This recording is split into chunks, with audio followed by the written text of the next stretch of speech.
কেমন ছিল 90 দশকের শৈশব?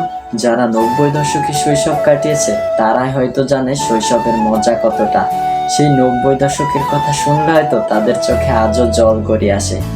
তখন ছিল না কোনো ফেসবুক বা ইউটিউব, তখন ছিল শুধু শৈশবের মজাটা লুটার যে প্রতিযোগিতা।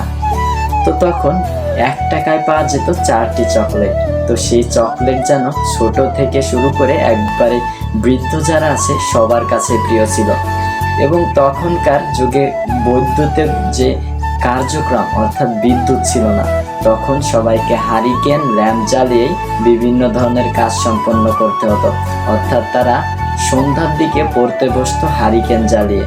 তো হারিকেন জ্বালাতো, আর কারণ ল্যাম্প জ্বালাতো না, কারণ ল্যাম্পে কাঁপতো, বিদ্যুৎ যেই আলোটা সেটা কাঁপতো, কিন্তু হারিকেনে সেই কম্পনটা সৃষ্টি হতো না। এবং তখন 90 দশকে মেলা মানেই সেই টিনের পিস্তল, অর্থাৎ সেই টিনের পিস্তল ছাড়া যেন মেলাটা জমতই না। তো তখনকার শিশুরা অবশ্যই মেলায় গেলে একটা অন্তত টিনের পিস্তল কিনত। তো তখনকার যে পিস্তলের সাথে সাথে মেলায় বিভিন্ন ধরনের পুতুল অর্থাৎ কাঠের পুতুল সহ বিভিন্ন মাটির পুতুলও সেখানে পাওয়া যেত। এবং তখন ছিল ঘুড়ি উড়ানোর প্রচুর প্রচলন। এখন যদি তোমরা একটু লক্ষ্য করো তখন দেখবে যে ঘুড়ি উড়ানোর যে প্রচলনটা সেটা নেই বললেই চলে। তো তখনকার তারপরে আবার যে বইয়ের সাথে যে সম্পর্কটা, অর্থাৎ 90 দশকের শিশুরা বইয়ের মধ্যে রেখে দিত ময়ূরের যেই পালক, ওইগুলো তারা ভাবতো যে ওই ময়ূরের পালকগুলো বাচ্চা দেবে এবং তাদেরকেই চকের গুঁড়ো খাইয়ে কি একটা আমোদ যেন সব বন্ধু বান্ধবরা মিলে করতো। তো তখন সবাই একসাথে সকালে মক্তবে যেত, অর্থাৎ যে কোরআন শিক্ষাটা সেটা কিন্তু সবার আগে তারা নিত।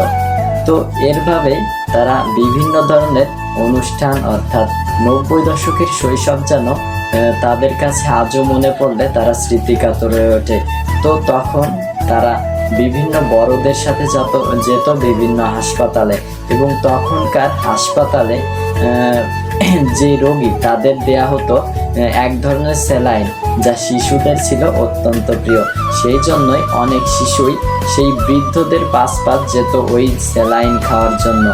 তো এই 90 দশকের শৈশব সম্পর্কে বলতে গেলে নিজেই যেমন কতটা ইমোশনাল হয়ে পড়তে হয়, কারণ এই 90 দশক ছিল এমন একটা শৈশব, অর্থাৎ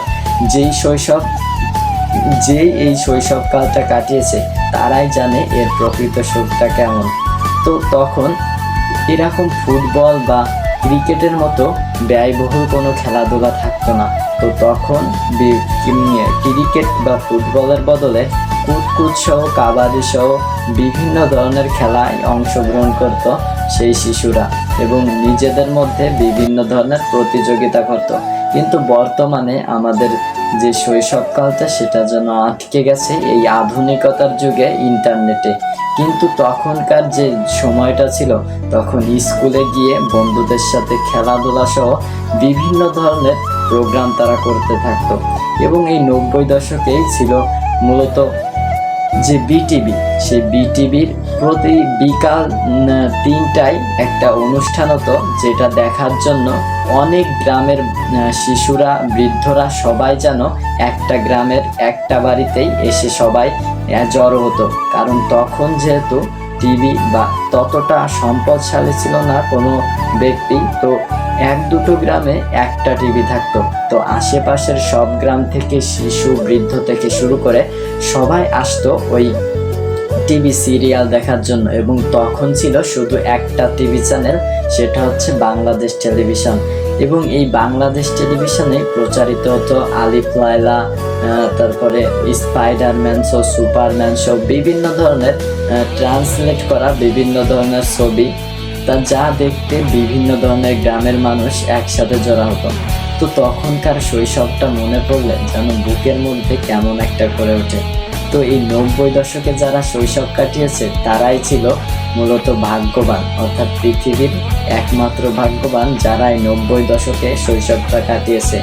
তো এই 90 দশকে যারা শৈশব কাটিয়েছ তারা অবশ্যই এই কমেন্ট সেকশানে জানিয়ে দিতে পারো যে কারা কোন সালে অর্থাৎ কত দশকে তোমাদের শৈশবটা কাটিয়েছে, এবং যারা 90 দশকে কাটিয়েছে তারা তো অবশ্যই কমেন্ট করবো। So that's for today, I will catch you on the next video. আল্লাহ হাফেজ।